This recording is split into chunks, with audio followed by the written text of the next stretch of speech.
একদিকে মাননীয় প্রধান উপদেষ্টা প্রফেসর ডক্টর মোহাম্মদ ইউনূস রাজনৈতিক দলগুলোর সাথে বৈঠকে বসেছেন, অন্যদিকে শোনা যাচ্ছে যে সেনাপ্রধান মিস্টার ওয়াকারুজ্জামান প্রধান বিচারপতির সাথে বৈঠকে বসেছেন। এই দুইটা কিন্তু প্যারালাল। এর মানে বাংলাদেশে রাজনীতির একটা চূড়ান্ত দফারফা হচ্ছে। যে কোনো সময় যে কোনো ঘটনা ঘটে যেতে পারে, আপনারা শুনতে পারেন কি ঘটতে পারে। দর্শক, আমি আগেই বলেছি যে ভিপি নুরের উপর হামলার বিষয়ে অন্তর্বর্তীকালীন সরকার যে বিবৃতি দিয়েছে, সে বিবৃতি কার্যত সেনাবাহিনীর বিরুদ্ধে। সেনাপ্রধান বা সেনাবাহিনী এবং আমাদের সিভিল গভর্নমেন্টের মধ্যে সুস্পষ্ট দ্বন্দ্বের প্রতিফলন সেই বিবৃতিতে ছিল। এটা আমি এক্সপ্লেইন করেছি। এটা আরো বেশি স্পষ্ট হলো সেনাপ্রধান এবং প্রধান বিচারপতির বৈঠকের এই খবরে। এটা মূলত পাল্টা শত্রুতা। একদিকে প্রধান বিচারপতির সাথে, আরেকদিকে রাজনৈতিক দলগুলোর সাথে প্রধান উপদেষ্টা। মানে কিছু একটা হবে। দর্শক, কি হতে পারে? 111 আসতে পারে। অনেকে বলছে হ্যাঁ এটি 111 এসে গেছে, আসতে পারে।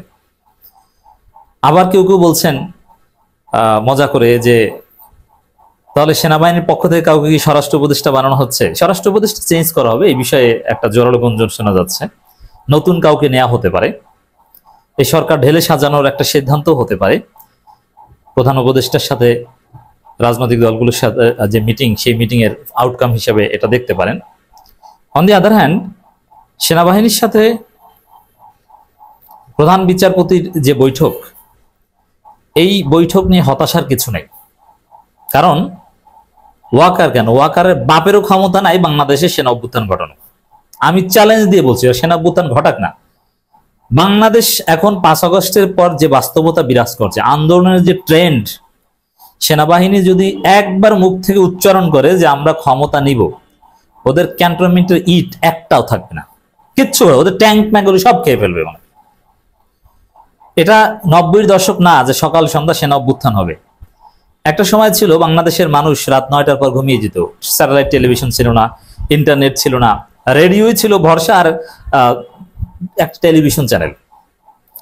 তখনকার সময় কি করত সেনাবাহিনী? গভীর রাতে হেড অফ দি স্টেটকে গ্রেপ্তার করত, তারপরে রেডিও স্টেশন দখল করতো, সেখান থেকে ঘোষণা দিত যে মার্শাল ল জারি করেছি, আমরা দায়িত্ব নিয়েছি, আমাদের সাথে থাকুন। এই কিন্তু এখন যে বাস্তবতা, সেই সরকার প্রধানকে যদি ধরতে যাবে বা রেডিও স্টেশন দখল করতে যাবে, যাওয়ার পথেই তো হাজার হাজার জনতা রাজপথে নেমে ওদের ট্যাঙ্ক ম্যাঙ্ক খেয়ে ফেলবে, কিচ্ছু করতে পারবে না। জনতার উপর গুলি চালাবে, অসম্ভব। ভারতের দালাল মনে করে ওদেরকে পিটিয়ে একদম ভারত পাঠিয়ে দেবে। কোন সেনাপ্রধান কারো অভ্যুত্থান ঘটানোর সুযোগ নেই। অতএব দর্শক, এই বৈঠকের একটা দিক হচ্ছে অভ্যুত্থানের কোনো সম্ভাবনা নেই, এটা আপনি নিশ্চিত থাকেন। হ্যাঁ, 111 ঘটানোর চেষ্টা হতে পারে। 111 মিনস সেনাবাহিনী পর্দার অন্তরালে খেলবে, তাদের সমর্থিত কোনো সরকার থাকবে। মানে সেনাবাহিনী যেটা বলে দিবে ওইটাই কিন্তু দেশ চালাবে সিভিলিয়ানকেও, যেটা 2007 সাল থেকে 2008 সাল পর্যন্ত হয়েছিল। এটার একটা সম্ভাবনা বা চেষ্টা চলছে, এতে কোনো সন্দেহ নেই। এটা আমরা আগেও বলেছি, বিভিন্নের উপর হামলা মূলত 111 ঘটানোর চেষ্টা।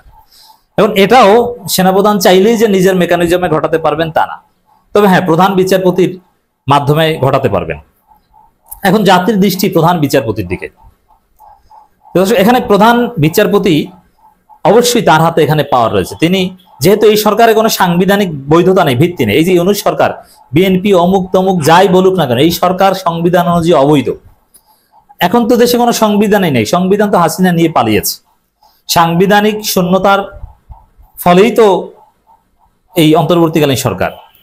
আর এই সংবিধানের 106 অনুচ্ছেদের বলে, রেফারেন্সের বলে যদি এই সরকারকে বৈধ ধরি, সেটা 90 দিন পর্যন্ত বৈধ। 90 দিন পর এই সরকার কিছুতেই বৈধ নেই। মানে এটা প্রচলিত সংবিধান অনুযায়ী একটা অবৈধ সরকার। সেক্ষেত্রে প্রধান বিচারপতি চাইলে কোনো অবজারভেশন দিতে পারেন, ফুল কোর্ট বসিয়ে কোনো সিদ্ধান্ত দিতে পারেন, এটা বাস্তবায়নে কেউ এগিয়ে আসতে পারে। এই ক্যাওটিক সিচুয়েশনে প্রধান বিচারপতি যদি সেনাবাহিনীর পক্ষ নেন, সেনাপ্রধানের পক্ষ নেন, তিনি চাইলে এই সরকার ভেঙে দিতে পারেন এবং সেই রায় নিয়ে সেনাপ্রধান নতুন কাউকে বসাতে পারে। That is possible. কিন্তু জনগণ এখানে কি করবে? এখন অনেকে বলছে সেনাপ্রধান যাই করুক আমরা তার বিরুদ্ধে না। সেনাপ্রধান ভালো কাজও করতে পারে, তবে আওয়ামী সেনাপ্রধান এবং তার যে পারসেপশন, বিভিন্ন রূপের হামলার পর জনগণের কাছে ভিলেন হয়ে গেছেন, এজন্য জনগণ তাকে মানবে না। যেমন আপনি দেখেন, হাসিনার বিরুদ্ধে যখন আন্দোলন হয়েছিল, তখন কিন্তু মানুষ স্লোগান দিয়েছিল এই মুহূর্তে দরকার সেনাবাহিনী সরকার।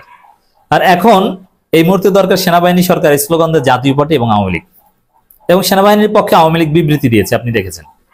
তো এই পরিস্থিতিতে ওয়াকার যদি ভালো সিদ্ধান্ত না, যেমন ওয়াকার যদি এরকম করে তার ইমেজ ফিরিয়ে আনার জন্য পজিটিভ, যেমন ডক্টর ইউনূস সরকার যে ভালোভাবে দেশ চালাতে পারছেন আমরা মনে করি না, ইউনূস সরকারের যে প্রয়োজনীয়তা আছে আমি সেটাও মনে করি না। ইউনূস সরকারকে ফার্নিশ করতে হবে। ইউনূস সরকার বিএনপির কোলে উঠেছেন, একটা পাতারও নির্বাচন করতে যাচ্ছেন, সংস্কার থেকে দূরে সরে গেছেন, কারো ফাঁদে পড়েছেন। অতএব ইউনূস সরকার এখনো জনগণের সরকার নেই। আমরা যে ইউনূস সরকারের পক্ষে ঝাঁপিয়ে পড়বো এটা বলবো না। আবার সেনাপ্রধান যে আমাদের ভালো কিছু উপহার দিবেন সেটাও কঠিন। তবে প্রধান বিচারপতি অত্যন্ত ভালো মানুষ, প্রধান বিচারপতি বা অন্যান্য বিচারপতি বৃন্দ এদের উপর আস্থা রাখা যায়। সেনাপ্রধানের চাপ পেয়ে যে প্রধান বিচারপতি নথি স্বীকার করবেন তাও না, আর সেনাপ্রধানের এত বড় সাহস নাই যে প্রধান বিচারপতিকে চাপ দিয়ে কিছু একটা করে নেবেন তার মন মতো না, এত সাহস তার নাই। এক্ষেত্রে আমি যেটা মনে করি, প্রধান উপদেষ্টার সাথে রাজনৈতিক দলগুলো বৈঠক, অন দি আদার হ্যান্ড সেনাপ্রধানের সাথে প্রধান বিচারপতির যে বৈঠক, এগুলোর ফলে চূড়ান্তভাবে ভালো কিছু হবে। অথবা এই সরকার একটা নতুন ফরম্যাটে আসতে পারে, অথবা প্রধান বিচারপতি সর্বদলীয় একটা জাতীয় সরকার গঠনের কথাও বলতে পারে। কিছুদিন আগে কিন্তু প্রধান বিচারপতি একটা ইঙ্গিত দিয়েছিল যে আমরা যে এখন তত্ত্বাবধায়ক সরকার যদি ফিরিয়ে দেই এটা কখন থেকে কার্যকর হবে। তখন অ্যাটর্নি জেনারেল বলেছিলেন যে এই বিষয়ে আপনি অবজারভেশন দিতে পারেন, নির্দেশনা দিতে পারেন, আপনার নির্দেশনাই চূড়ান্ত হবে। এর মানে সরকারের ফরম্যাট অনেক কিছু হতে পারে। এখন এই বৈঠকের পরে দেশের যে পরিস্থিতি, তাতে একটা সর্বদলীয় সরকার করে বা নতুনভাবে সরকার ফার্নিশ করে স্বরাষ্ট্র উপদেষ্টাকে সরিয়ে নানানভাবে কয়েকটা সম্ভাবনা আছে। একটা হচ্ছে যে 3 মাসের জন্য একটা তত্ত্বাবধায়ক সরকার, খুব দ্রুত প্রধান বিচারপতি তত্ত্বাবধায়ক সরকার ফেরানোর রায় দিয়ে দেবেন এবং বলবেন যে না, দেশের যে অবস্থা তা নির্বাচিত সরকার লাগবে, 3 মাসের জন্য তত্ত্বাবধায়ক সরকার। প্রধান বিচারপতি সেনাপ্রধান সম্ভবত এটাই চাচ্ছেন, 3 মাস মেয়াদী তত্ত্বাবধায়ক সরকার, সেখানে নতুন কেউ আসবে। প্রধান উপদেষ্টা হিসেবে ইউনূসকে রাখার প্রস্তাব দেওয়া হলে তিনি নাও থাকতে পারেন, তিনি চলে যেতে পারেন, অন্য কেউ আসতে পারে। তাদের কাজ নির্বাচন করা, অথবা সংস্কারের যে বিষয় ছিল এজন্য তত্ত্বাবধায়ক সরকার মেয়াদ 6 মাস করে দিতে পারে প্রধান বিচারপতি রায়ের মাধ্যমে, যে ঠিক আছে 3 মাস সংস্কার, 3 মাস নির্বাচন, একদম ফিক্সড করে দিলাম, এরপর একদিন থাকতে পারবে না। তো এইভাবে কিন্তু একটা সুন্দর সমাধান আসতে পারে যদি রাজনৈতিক দল, প্রধান বিচারপতি, সেনাপ্রধান সবার মধ্যে একটা আলোচনা ভিত্তিতে হয়। অতএব ভালো কিছু হতে পারে, আমি এটাই মনে করি।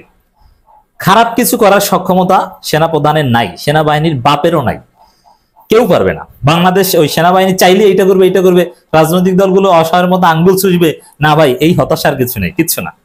তা আমি মনে করি ওভারঅল একটা ভালো কনক্লুশন হবে। একদিকে এই ডক্টর ইউনূস সরকার তারা সংস্কার বাদ দিয়ে একটা কারচুপি নির্বাচন করতে যাচ্ছে, এটাও আমরা মানি না। যে রোডম্যাপ ঘোষণা করেছে ওটা ভুয়া। আমাদের আদার হ্যান্ড দেশে অস্থিতিশীলতা, বিভিন্ন জায়গায় মারামারি, কাটাকাটি, বিশৃঙ্খলা, এই জায়গায় নতুন কিছু আমাদের প্রত্যাশিত। তবে ভালো কিছু হবে এবং নতুন কিছু হবে বলে আমি আশা করছি। তার ধারণা একটু দিলাম, 6 মাস মেয়াদী বা এরকম তত্ত্বাবধায়ক সরকার সংস্কারের জন্য, নির্বাচন করার জন্য ফিক্সড করে দেওয়া হতে পারে। Be positive.